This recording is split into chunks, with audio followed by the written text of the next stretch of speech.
Alhamdulillah baik, Bu. Oke, berarti semuanya baik ya pada siang hari ini.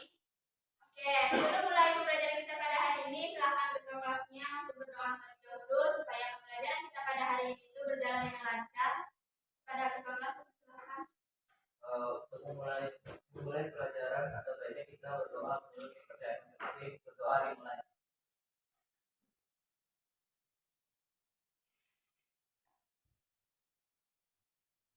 Berdoa selesai. Saya mau bertanya, apakah siap untuk belajar dengan Ibu pada hari ini? Siap, Ya. Bu. Silahkan duduknya dirapikan terlebih dahulu. Jika ada meja dan kursinya yang belum rapi, tolong dirapikan. Dan jika ada sampah di mejanya masing-masing, silahkan dibuang terlebih dahulu.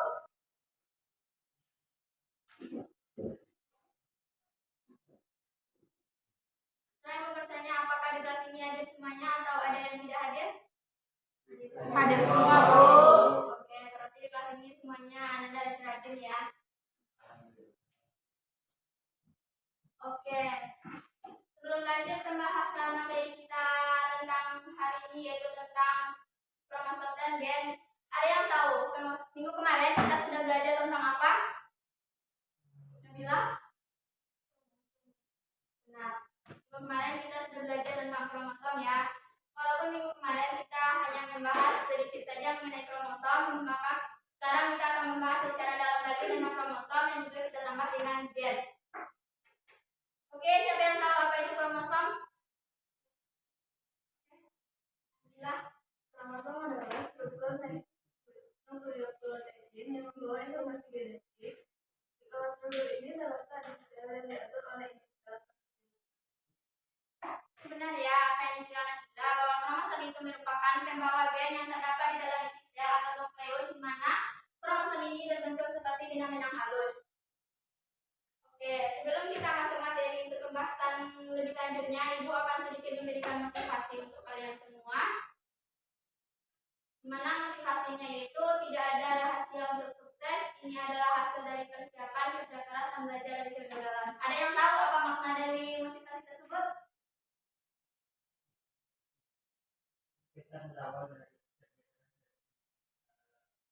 Oke, ya berarti belum paham ya semuanya. Oke, untuk itu Ibu akan menayangkan sebuah video untuk kalian semua. Silahkan videonya disimak dan diperhatikan baik-baik. Nanti Ibu akan tanya apa saja yang kalian ketahui setelah mendengarkan dan memperhatikan video depan.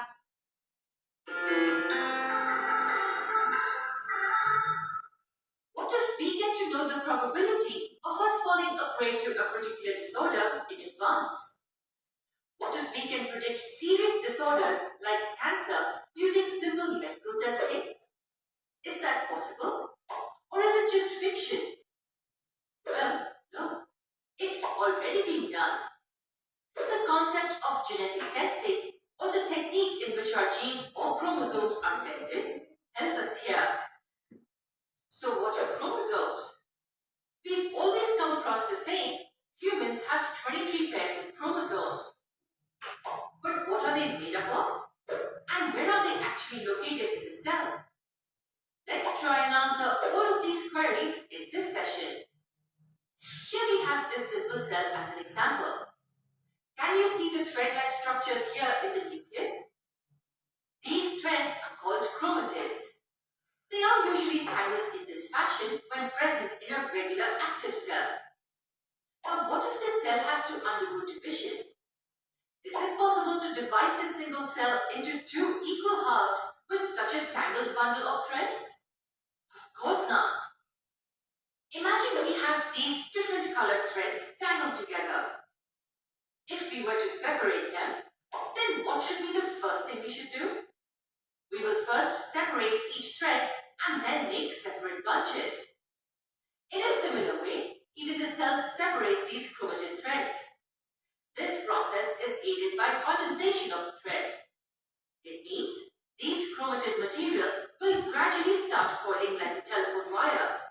As a result, the threads will gain structures like these. Are we familiar with this kind of a structure? Have you come across it before? That's correct. It is the structure of a typical chromosome.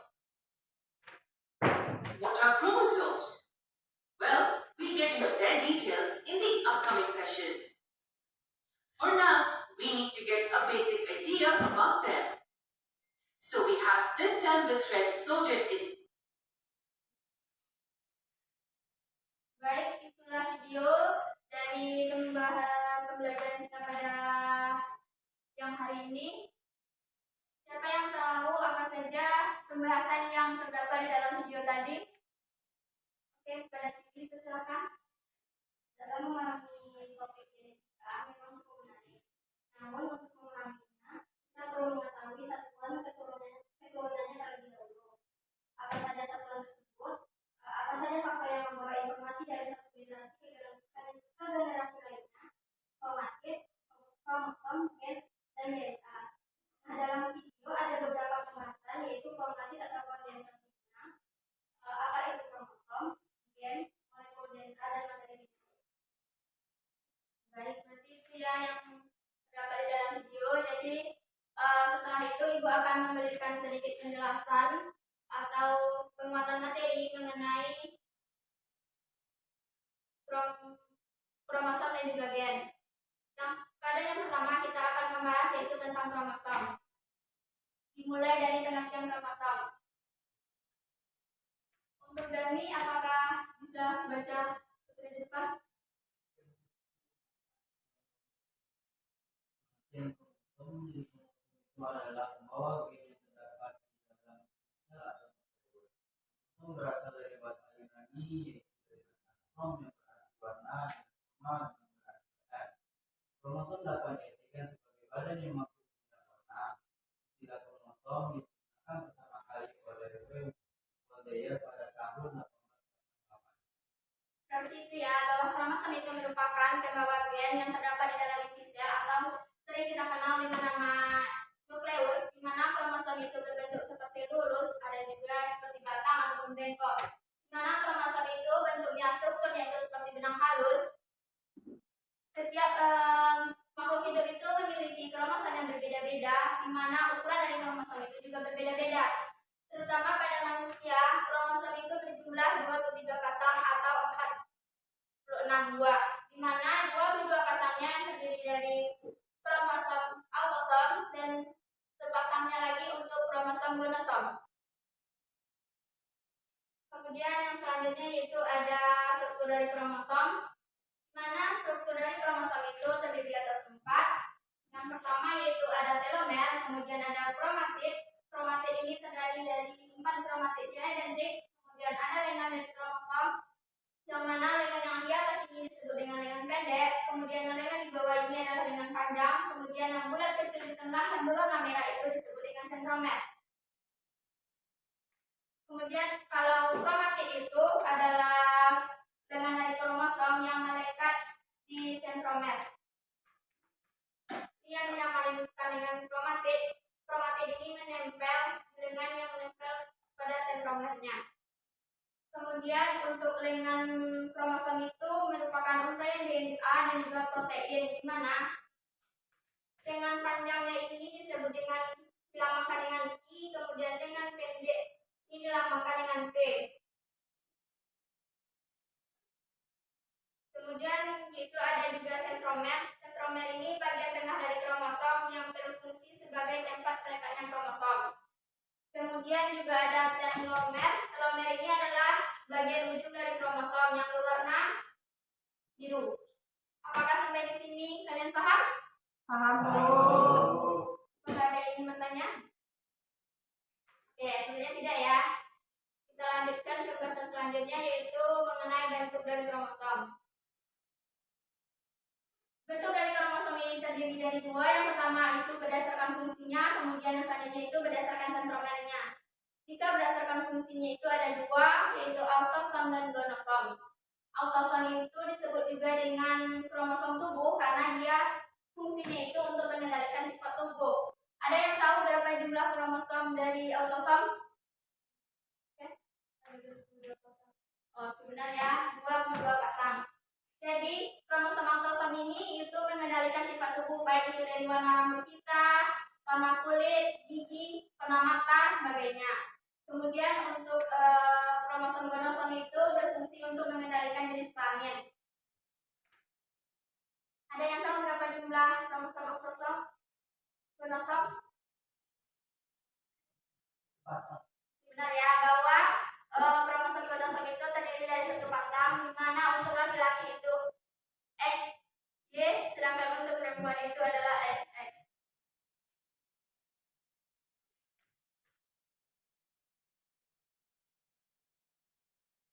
Kemudian yang selanjutnya itu berdasarkan sentromer, di mana kromosom itu jika didasarkan pada sentromer itu terdapat empat. Yang pertama ada metasentrik, kemudian submetasentrik, akrosentrik, dan juga telosentrik. Ada yang tahu apa perbedaan dari keempat kromosom ini?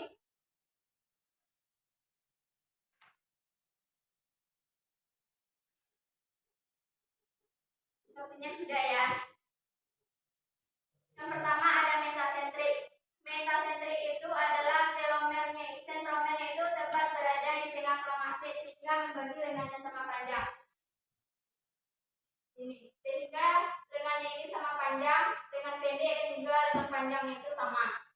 Kemudian untuk submetasentrik itu sentromernya itu tidak tepat berada di tengah-tengah kromatit sehingga lengannya itu tidak membagi sama panjang. Bahkan lengan di bawah ini lebih panjang daripada lengan di atas.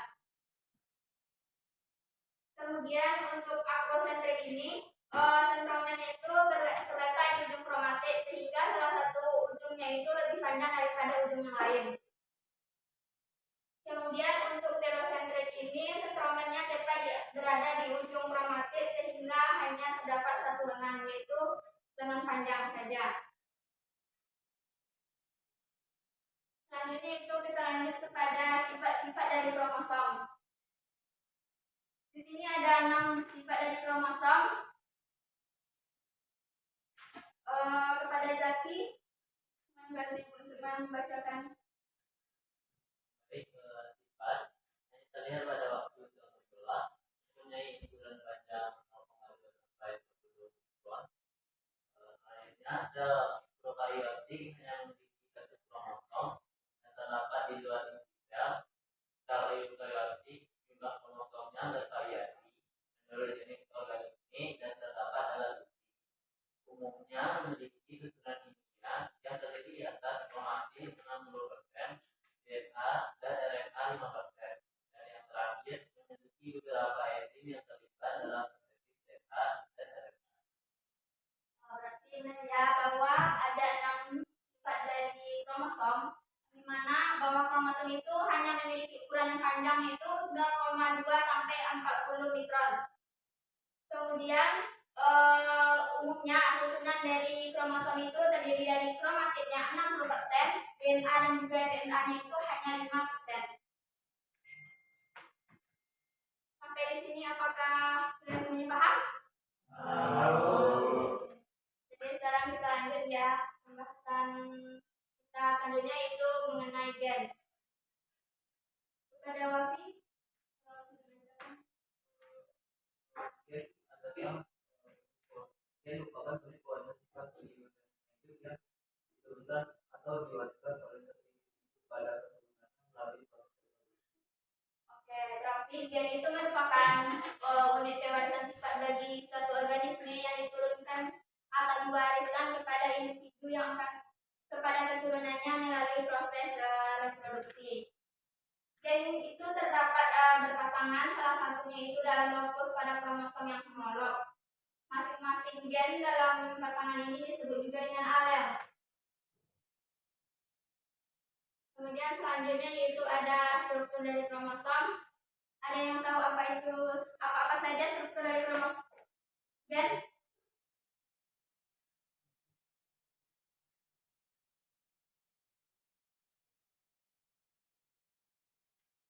Oke, sepertinya kalian tidak tahu ya karena ini materi baru yang belum pernah dijelaskan ya di kelas ini. Oke, yang mana pertama struktur dari gen itu yang terdapat ada promotor. Promotor itu adalah daerah sekuens yang mengikat enzim RNA polimerase dengan mengawali transkrip. Kemudian ada ekson. Di sini ada ekson yaitu daerah sekuens yang menyandang asam amino dalam protein. Kemudian ada juga intron. Intron ini adalah daerah sekuens yang tidak menyandang asam amino. Kemudian juga ada dinamakan dengan terminator. Ini yang dinamakan dengan terminator, yaitu dia sequence yang mengakhiri akhir dari transkrip dan melepaskan RNA polimerase. Kemudian selanjutnya yaitu ada kita bahas sifat dari kromosom, di mana sifat kromosom itu yang utamanya ada 4. Yang pertama itu mengandung informasi genetik. Setiap DNA itu pasti mengandung informasi genetik. Kemudian tiap gen itu mengandung tugas dan fungsinya yang berbeda-beda. Kemudian pada waktu penggerak mitosis dan meiosis dapat mengandalkan duplikasi. Kemudian ditentukan oleh kombinasi basa elektronik. Oke, selanjutnya yaitu ada fungsi dari gen. Di sini terdapat 3 fungsi utama dari gen. Nah, boleh dibacakan apa itu fungsi dari gen? Fungsi gen pertama adalah mempunyai informasi genetik kepada keturunannya, mengendalikan perkembangan dan metabolisme sel atau individu yang terakhir sebagai pembawa sifat yang terdapat di dalam kromosom. Oke, berarti itu ya sifat bahwa fungsi dari DNA itu yang pertama, DNA itu membawa informasi genetik pada keturunannya, kemudian mengendalikan perkembangan metabolisme atau juga individu, kemudian juga sebagai pembawa sifat yang terdapat di dalam kromosom. Jadi hanya itulah materi pada kita pada siang ini. Apakah sampai di sini kalian semuanya paham? Paham, Bu. Oke, karena kalian semuanya sudah paham, sekarang Ibu akan membagi kalian menjadi 3 kelompok. Ibu akan membagi nama-nama kalian, silahkan duduknya per kelompok ya. Oke, sekarang Ibu akan membagi kalian menjadi 3 kelompok, yaitu yang kelompok pertama terdiri dari Pupus, Wafi, Kasih, kemudian Hasbi dan Miska. Kelompok 2-nya ada Tiwi, Raffi, Bagas, Raffi, Sofia. Kemudian kelompok 3-nya ada Nabila, Dani, Fauzan, Azmi, Olah. Silahkan duduk berkelompok terlebih dahulu. Berarti di mana? Kelompok 1 di sini, kelompok 2 di sini, kelompok 3.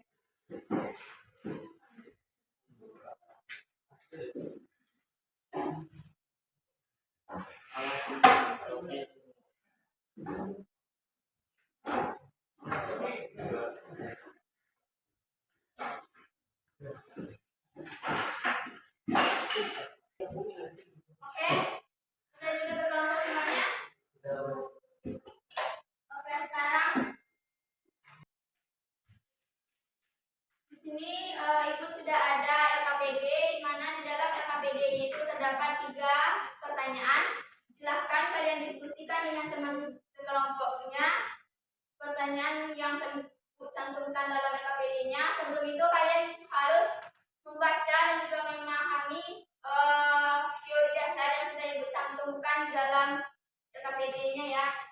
Ibu akan membagikan kepada masing-masing kelompoknya itu LKPD.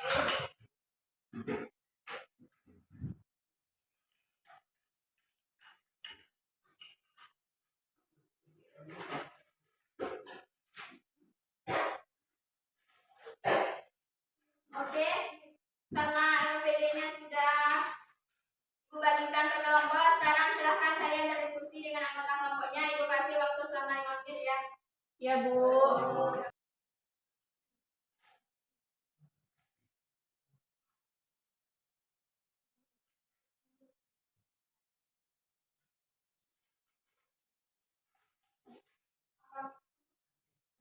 Kelompok ketiga, apakah ada yang tidak paham?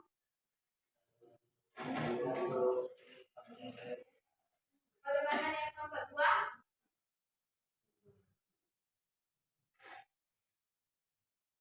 Kelompok 1, apakah ada kendala? Tidak, Bu. Oke, untuk kelompok 3 kalian menjawab pertanyaan nomor 2, dan untuk kelompok 2 menjawab pertanyaan nomor 1, dan untuk kelompok 1 menjawab pertanyaan nomor 2.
diskusinya? Belum, Bu.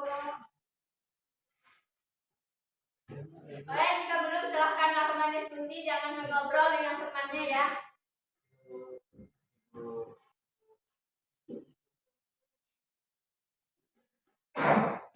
Bagaimana kelompok 2?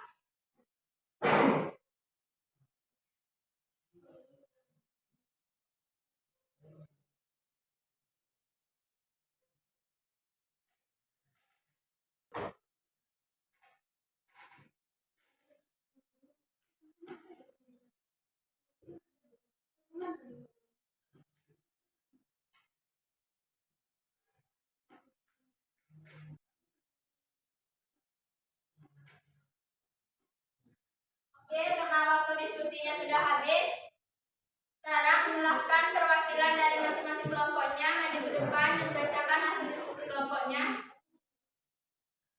Kepada perwakilan kelompok 1, 2, dan 3 silakan.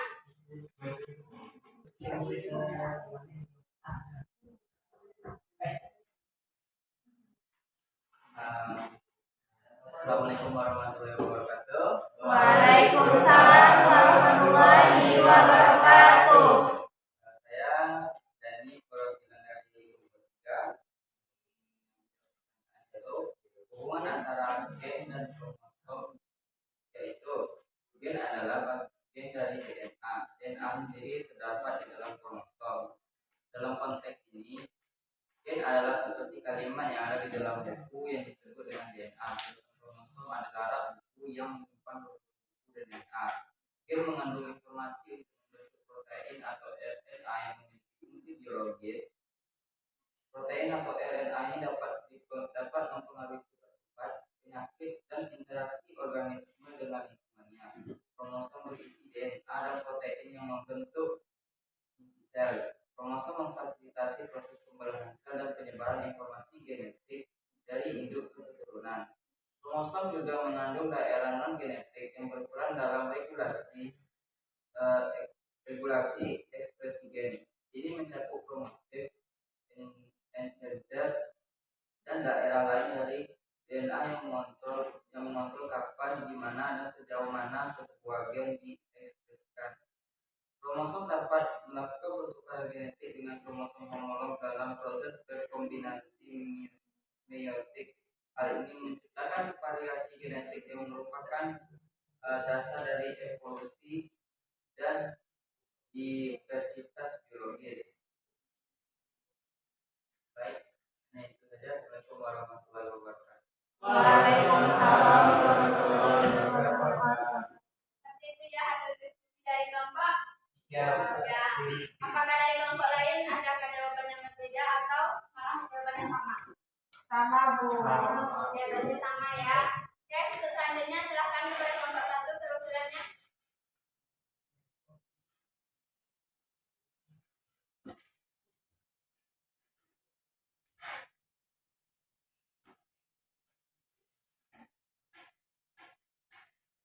Baiklah, saya dari kelompok 1, perwakilan dari perkenalkan saya Wafi, perwakilan dari kelompok 1, akan menjawab pertanyaan. Di mana pertanyaannya yang pertama yaitu bagaimana pendapat kalian, apakah seseorang yang kembar identik memiliki materi genetik yang sama? Lalu jelaskan. Menurut saya sendiri, seseorang yang kembar identik memiliki materi genetik yang sama, tetapi tidak persis sama. Karena kembar identik terbentuk dari pembelahan satu sel telur yang dibuahi oleh satu sel sperma. Meskipun kedua zigot tersebut berasal dari sumber informasi genetik yang sama, mereka dapat mengalami perubahan selama perkembangan di dalam rahim. Perubahan ini dapat disebabkan oleh lingkungan, pola makan, atau epigenetik namanya. Salah satu penelitian terbaru yang sudah saya temukan menunjukkan bahwa kembar identik tidak persis sama secara genetik.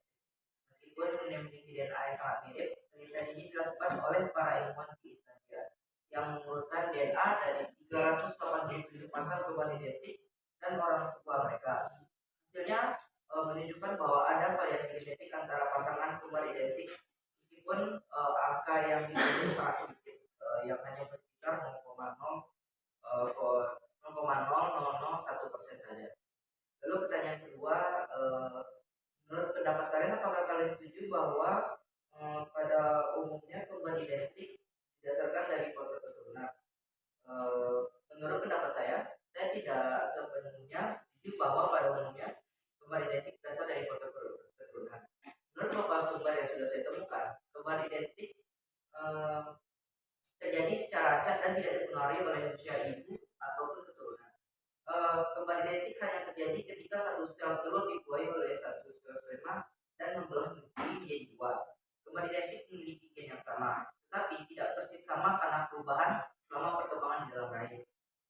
Sementara itu, kembar tidak identik terjadi ketika dua sel telur dibuahi oleh dua sel sperma dan menempel di rahim ibu. Kembar tidak identik memiliki gen yang berbeda, sehingga penampilan mereka ada sedikit perbedaan, dan juga kembar tidak identik juga bisa memiliki jenis kelamin yang berbeda juga. Oke, sudah jawaban saya. Terima kasih. Oke, berarti itu ya hasil diskusi dari kelompok 1. Oke, apakah jawabannya ada yang berbeda?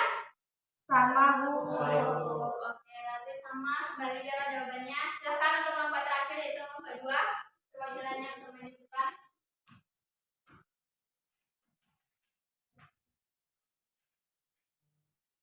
Baiklah, perkenalkan nama saya Zaki dari perwakilan kelompok 2 akan menjawab pertanyaan, yaitu